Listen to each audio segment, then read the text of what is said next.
Bonjour chers amis, bonjour le monde. Dans cette vidéo, j'aurai pour but de vous apprendre à comment rédiger concrètement un exercice d'oscillation mécanique au prépa bac. Exercice 3. Un oscillateur mécanique est formé d'un bloc de masse M et d'un ressort de masse négligeable et de constante de raideur K égale à 20 Newton par mètre. S est attaché à l'une des deux extrémités du ressort. L'autre extrémité est reliée à un support fixe grand A. S peut se déplacer sans frottement sur un support horizontal. Document 1. À l'équilibre, le centre de masse G de S coïncide avec l'origine O de l'axe X'. À l'instant T0 égale à 0 secondes, G est en haut et on lance S avec une vitesse V0 égale à V0 si l'axe est I. S effectue alors des oscillations mécaniques d'amplitude XM. À l'instant T, l'abscisse de G est X égale à OG et la valeur algébrique de sa vitesse est V0 égale à X point. Le but de cet exercice est d'étudier l'effet de V0 sur l'amplitude XM des oscillations de cet oscillateur. Prendre le plan horizontal passant par G comme niveau de référence de l'énergie potentielle de pesanteur. G égale à 10 mètres par seconde carré.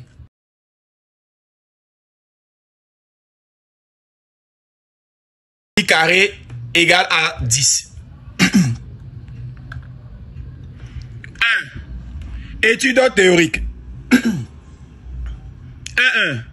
Écrit à l'instant T l'expression de l'énergie mécanique du système oscillateur T en fonction de petit x, m, k et x point.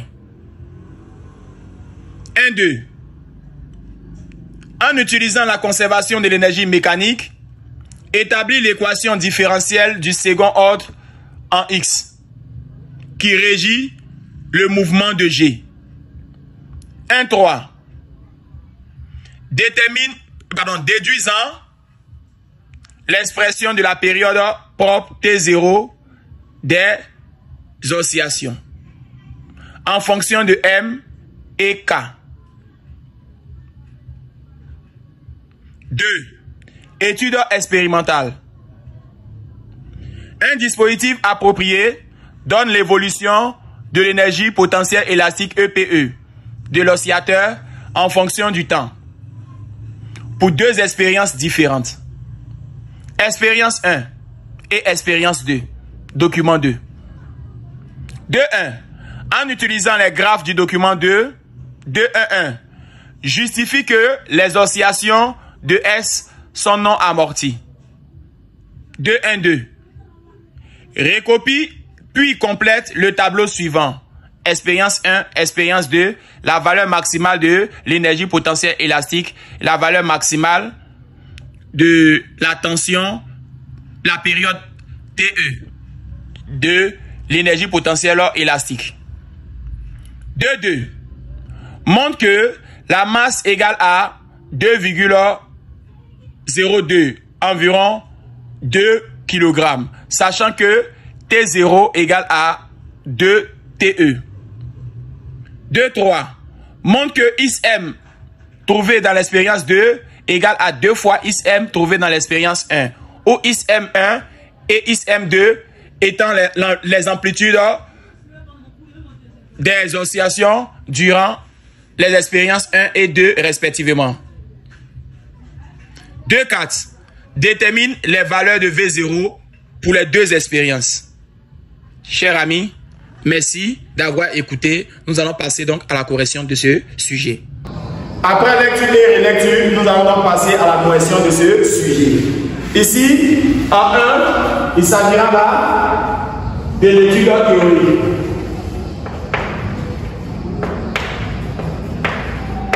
Qu'est-ce que l'étude théorique nous dit? En 1.1, écrit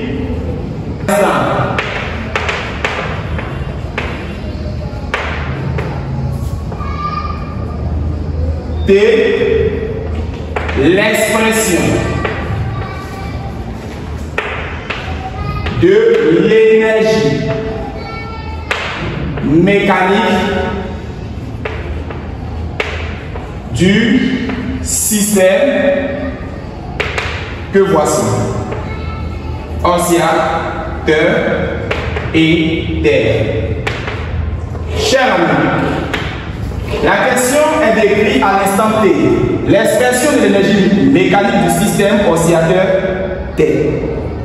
Qu'est-ce qu'il faudrait savoir dans un premier temps?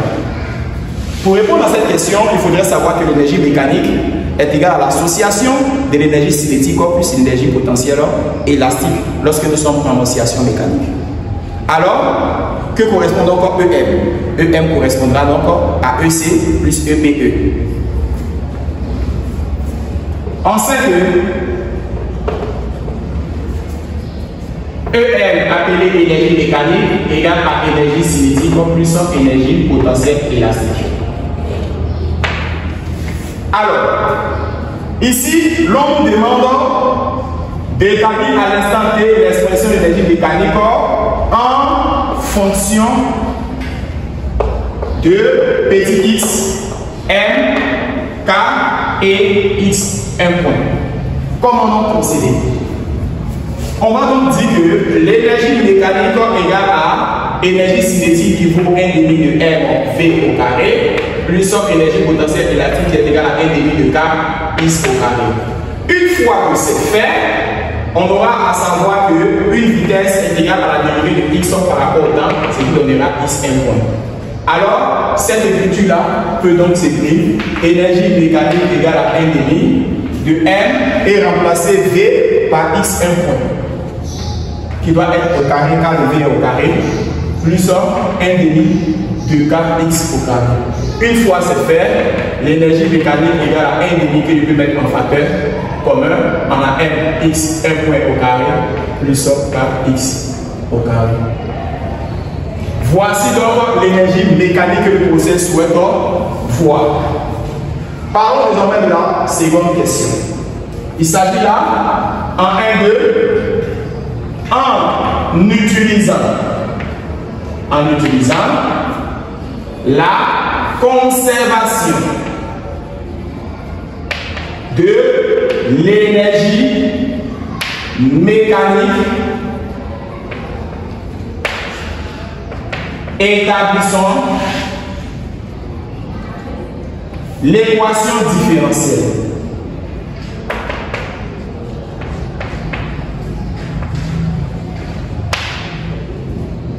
du second ordre en x qui régit le mouvement.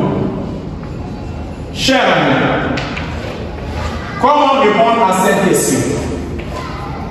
Il faudrait dans un premier temps savoir que la dérivée de l'énergie mécanique par rapport au temps est égale à 0. On sait que la dérivée de l'énergie mécanique par rapport à la dérivée du temps donnera donc 0. Ce qui sous-entend que on a dérivée de l'énergie mécanique par rapport à la dérivée du temps qui est égale à 0 équivaut à dire dérivée de notre énergie mécanique trouvée là-haut. 1,5 de mx de x un point au carré plus kx au carré. Cette dérivée-là par rapport au temps donnera donc 0. Une fois c'est fait, passons désormais à la dérivée. On se rappelle que x, un point au carré dérivé, donnera donc 2 qui descendra, x point et x point et l'exposant diminuera de 1. Comme ça, on a 2x 2 points, x 1 point. Une fois c'est fait, quand on dira dans le x au carré plié. Si l'on veut passer à la dérivée de cette écriture, on aura donc 2 fois la dérivée de x. On dérive x, on obtient x 1 point. Et on a x, notre exposant 2 moins 1. Comme ça, on a 2 x 1 point x. Nous allons remplacer x 1 point au carré par son expression et x au carré dérivé par son expression. Alors, ces deux écritures trouvées seront donc multipliées par 1 demi. Suivez attentivement la suite, chère amie. D multiplié par 1 demi de n x 1 point au carré plus kx au carré par rapport au temps égal à 0. Nous avons donc effectué cette dérivée là et nous avons trouvé ça. Alors D signifie dérivée, donc il s'agit de dériver de cette écriture là. M représente la masse et la masse est une constante dans notre sujet. On aura donc ici 1 demi crochet et x point au carré étant dérivé donnera donc l'écriture suivante. 2 multiplié par la masse trouvée là est une constante x 2 points x 1 point. Quant à cette écriture là, k est une constante. 2 descend comme c'est qu'on vient de signifier, multiplié par k, multiplié par x 1 point, multiplié par x. Quant à la dérivée de ce qui est situé au bas, on aura donc à dire dérivée de t. C'est ça qu'il s'agit de dérivée de t égale à 0. Dans ce cas, la dérivée de t nous donnera 1. Lorsque vous dérivez t, vous trouvez 1, comme si vous dérivez x. Dans ce cas, on a 1 demi crochet de 2 n x 2 points x point plus 2k x point x égale à 0. 1 demi va pénétrer, on a 2 multiplié par n multiplié par x 2 points x 1 point et tout divisé par 2. Après ça, on a aussi 2k x point x sur 2 égale à cette écriture 0. Une fois c'est fait, 2 en haut et 2 en bas, on aura donc mx 2 points x 1 point et là on aura k x 1 point x égale à 0. Ici nous allons donc matérialiser en mettant x point en facteur.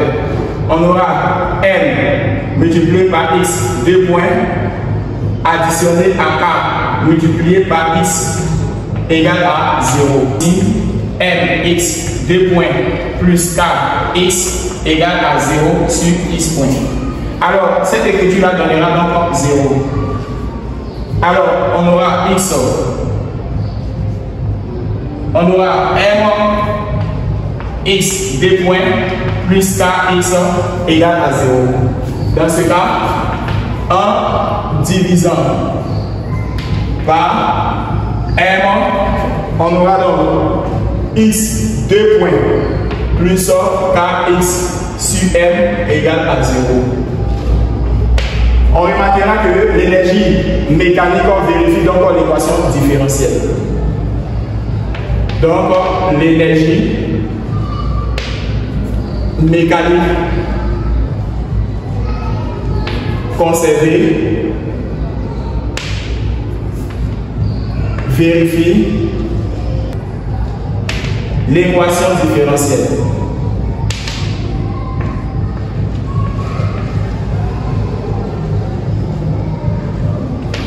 Par analogie,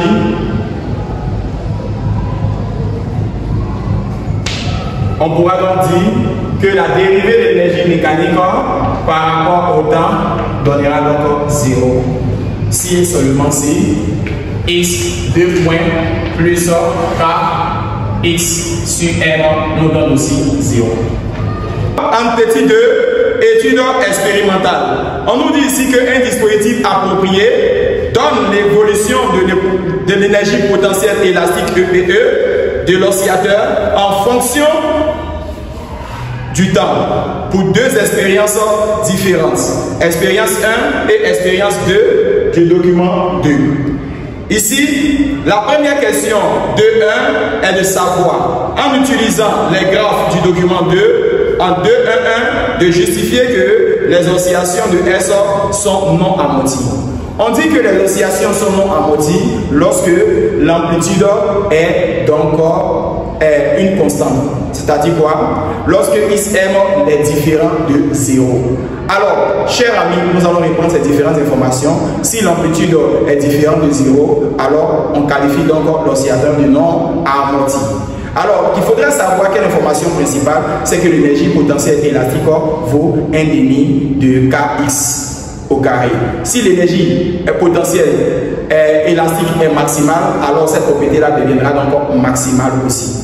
Alors 1,5 de Kxm maximal au carré. Alors chers amis, sans toutefois tarder, nous allons passer donc à la question 2 qui nous dit étude expérimentale.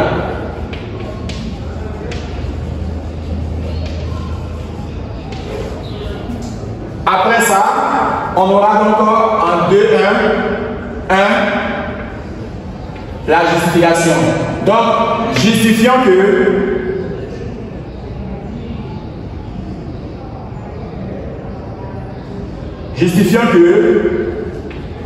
les oscillations de S sont non amorties.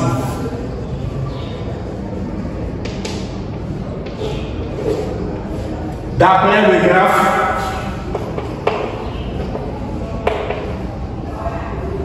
ou d'après les graphes du document 2. Chers amis, comment justifier que les oscillations de S sont non amorties? Il faudrait savoir que les énergies potentielles élastiques correspondent dans les deux cas à 1,5 de Kxm au carré. Il faudrait retenir cette information prioritaire. Alors, on sait que l'énergie potentielle élastique égale à 1,5 de Kxm au carré. Si l'énergie potentielle élastique est maximale, d'après notre différentes informations, si l'énergie potentielle élastique est maximale, ce que peut entraîner EPE maximal égale donc à 1,5 de K, ils sont M qui est aussi maximal. Dans ce cas-là, on voit clairement que XOR correspond donc à XM. D'où nous avons remplacé XOR par XM. Alors si X est au carré, alors XM serait donc au carré. Dans ce cas-là, à quoi correspond XM? XM égale donc à une constante. Ce qui va permettre de dire que XM serait donc différent de 0. Si XM est différent de 0, nous pouvons donc conclure que les oscillations de S sont non amorties. Cela peut signifier que les oscillations de S sont donc, comme les navigants, sont non amorties.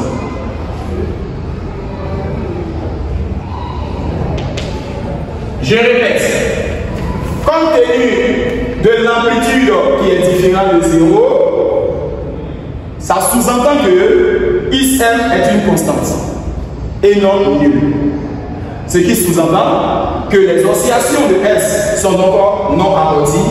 Pourquoi? Car XM est une constante. Chers amis, nous allons donc répondre à la question 2.1.2 qui nous dit de recopier puis de compléter le tableau suivant. Expérience 1, voici donc l'expérience 1. Expérience 2, voici donc l'expérience 2. Pour remplir le tableau, il faudrait donc chercher la valeur maximale de l'énergie potentielle élastique. Dans le second aussi, de chercher la valeur de la période TE de l'énergie potentielle élastique. Chers amis, allons encore sur le schéma. Pour l'expérience numéro 1, comment déterminer l'énergie potentielle élastique maximale? Il faudrait donc s'interroger. Le point maximal, il s'agit donc de là. On remarque que dans l'expérience numéro 1, lorsque nous projetons en allant sur l'axe des EPE, on remarque que la plus grande valeur du sommet correspond à 0,1. On aura à dire que expérience 1, la valeur maximale de l'énergie potentielle élastique correspondra donc à 0,1. Pour l'expérience 2, on va arriver à ce schéma. Pour l'expérience 2, l'on va chercher le sommet. On vient de cibler le sommet. Alors nous allons projeter tout en allant sur l'axe des EPE. Alors l'énergie potentielle maximale correspond donc à 0,4. Nous allons donc remplir 0,4. Quant à la valeur de la période T0, pour déterminer la période, il faudrait donc prendre les sommets ou les pieds. Nous allons donc projeter ces sommets-là clairement. Alors, nous voyons clairement que les deux sommets projetés nous donnent la période TE. Alors, pour l'expérience numéro 1, si nous venons vers le bas, nous tombons sur 1,5. Si nous tombons encore vers le bas, nous tombons sur 0,5. Alors, que correspond TE? Final moins initial. Étant donné que T est estimé en secondes, ça marche. Alors, l'expérience numéro 1, on aura à dire que l'on à 1,5 soustrait à 0,5. Ce qui nous donnera une valeur de 1,5 moins 0,5, une valeur qui correspondra donc à 1. Alors, une fois que c'est fait, nous allons donc positionner avec la même technique pour déterminer la période TE de l'expérience numéro 2. Nous allons donc venir tout en respectant la logique. Ici, il faudrait aussi trouver les deux différentes valeurs. Voici donc la période TE. Alors, en projetant vers le bas, nous obtenons 1,5. En projetant vers le bas, nous obtenons 0,5. On obtient donc par la suite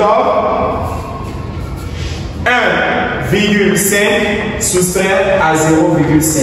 Notre calcul donnera 1. Alors, pour l'expérience numéro 1, EP maximale correspond à 0,1 et pour l'expérience numéro 2, E correspond à 0,4. Mais pour ces deux expériences, la valeur de la période est identique, ça correspond à 1 seconde. Alors, EPE maximale de l'expérience 1 est égal à 0,1 joule. Quant à EPE maximale de l'expérience 2 correspond à 0,4 joules.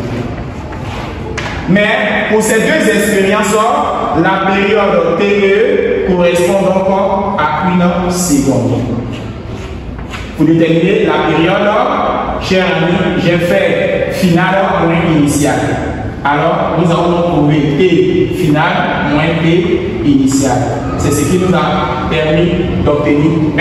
Chers amis, sans toutefois tarder, nous allons passer à la prochaine question. 2. Il s'agit de montrer que la masse égale à 2 kg à condition que T0 soit égal à 2 fois TE. Comment montrer que la masse va valoir 2 kg lorsque T0 vaut 2 fois TE? Alors, on sait que la période T0 égale à 2pi sur oméga. Alors, Que correspond encore oméga 0? Radical de K sur M. On aura T0 est égal à 2pi sur radical de K sur M. Du coup, on aura 2pi multiplié par M sur K. Étant donné que nous connaissons à présent la valeur de T0, nous allons donc faire la condition du professeur. T0 égale à 2 fois TE. Remplacer T0 par son expression. 2pi radical de M sur K égale à 2 fois TE. Dans ce cas-là, nous allons donc élever ces écritures-là au carré. Pourquoi élever ces écritures au carré? Pour pouvoir donc tirer la masse. Quand la masse se trouve dans la radicale, il faudrait donc enlever la radicale. Une fois c'est fait, 2 va prendre le carré, on aura donc 4. Pi va prendre le carré, on aura pi carré. Racine de M sur K deviendra à présent M sur K égale à 2 élevé au carré deviendra 4 et TE élevé au carré deviendra donc TE carré. Une fois c'est fait, nous allons donc avoir 4 pi carré M le tout sur K égale donc à 4 TE au carré. Dans ce cas, nous allons faire preuve de quoi? On aura 4 pi au carré M qui est égal à 4 TE au carré multiplié par K. Une fois c'est fait, nous allons donc tirer M qui est égal à 4 TE au carré multiplié par K, le tout sur 14 au carré. Nous venons de trouver la masse. Nous allons faire l'application numérique. 4 fois TE. Dans notre expérience, les TE trouvés étaient donc 1. Donc ça fait 1 au carré. Multiplié par K. K vaut 20 newtons par mètre. Ainsi que la valeur de K est maintenant pi au carré dans le sujet fait 10. Alors il faudrait savoir que pi au carré dans le sujet correspond donc à 10. Et K dans le sujet correspond à 20 newtons par mètre. D'après l'énoncé. Une fois c'est fait, la calculatrice nous donnera donc 2,02, soit environ N égale à 2 kg. Passons donc à la prochaine question. Ici, il s'agira là, en 2-3, de montrer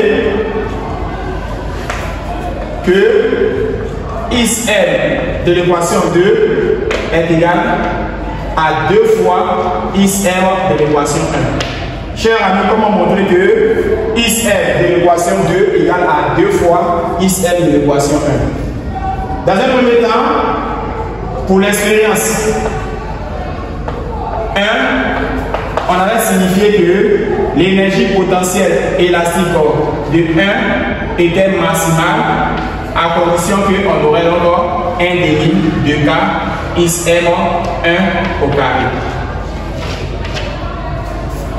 Dans l'expérience 2, on avait aussi signifié que l'énergie potentielle élastique de l'expérience 2 est dite maximale à condition qu'on aura un débit de K ISM 2 au carré. D'après le graphe, ou d'après les graphes, on a signifié que pour l'expérience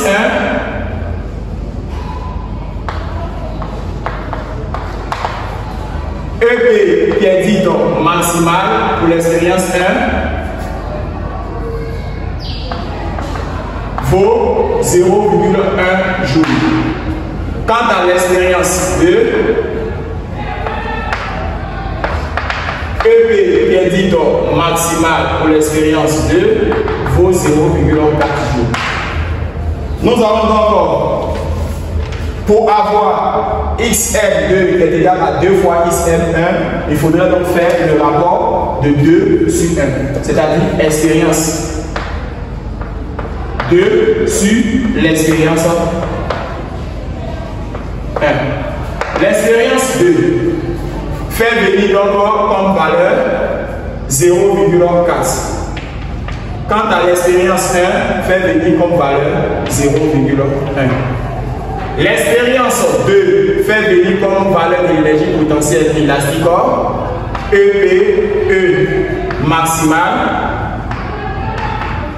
2 et l'expérience 1 fait venir comme EP maximale 1. Alors, nous connaissons EP maximal 1 qui correspond à ça, quant à EP maximal 2 qui correspond à ça. On aura donc 0,4 sur 0,1 qui est égal encore en remplaçant EP maximal 2 par 1 demi de K I sort M2 au carré. Quant à celui du bas, 1 demi de K I sort M1 au carré. Après simplification, 1 demi va se simplifier, K sur K va se simplifier. L'on obtiendra 0,4 sur 0,1 qui est égal encore à ISM2 au carré sur ISM1. Par ricochet, nous obtenons encore A au carré sur B au carré qui donnera A sur B les deux au carré. On aura 0,4 sur 0,1 qui est égal donc à ISM2 sur ISM1 le tout au carré. Nous allons encore essayer de tirer tout en enlevant le carré. Pour enlever le carré, il faudrait donc mettre la racine ici. Alors 0,4 sur 0,1 nous donnera donc 4. 4 égale donc à ISM2 sur ISM1 le tout au carré. Alors c'est par cette démonstration que nous allons tirer notre écriture. ISM2 sur ISM1 qui est égal à radical de 4. Ce qui nous donnera donc 2. Alors, on voit que ISM2 serait donc égal à 2 fois ce ISM1. Chers amis, voici donc comment l'on utilise l'expérience 2 et l'expérience 1 pour nous dire que ISM2 égale à 2 fois ISM1. C'est ce que je vous demande de suivre attentivement la suite. Question 2.4 qui nous demande de déterminer les valeurs de V0 pour les deux expériences. Alors, en 2.4, déterminons les valeurs de V0 pour les deux expériences. Chers amis, on sait que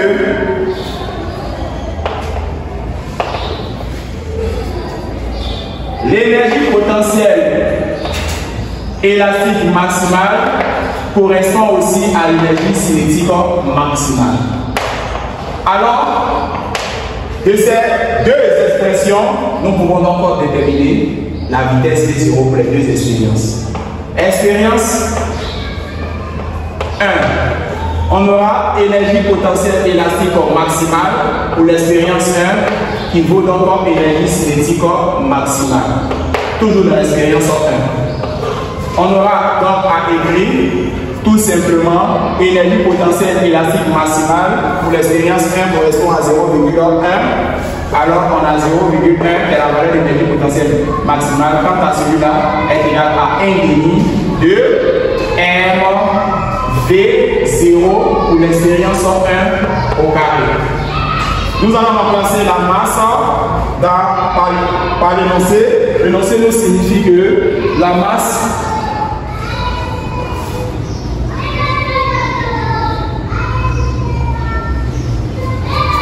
égale à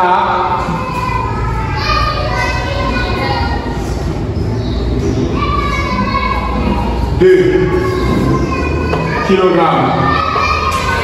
Alors on aura 0,1 égale à 1 demi de 2 multiplié par V0 au carré.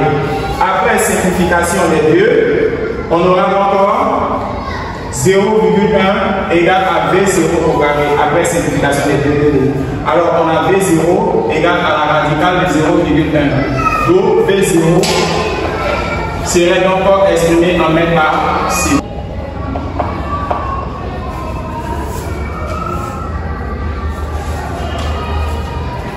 On aura donc pour l'expérience 2 énergie potentielle élastique maximale pour l'expérience 2 serait donc à énergie cinétique maximale. Pour l'expérience 2, on avait trouvé 0,4 jaune, donc qui est égal à 1 demi de M/0,2 pour l'expérience 2 au carré. On aura à remplacer la masse par 2 fois la vitesse au carré. Une fois c'est fait, on a 0,4 qui est égal à 0 V0 au carré, donc V0 tout simplement égal à la radicale de 0,4. Donc V0 nous donnera. Alors chers amis, ceci étant donc la correction de ce sujet, je vous dis au revoir pour une nouvelle vidéo au prépa bac.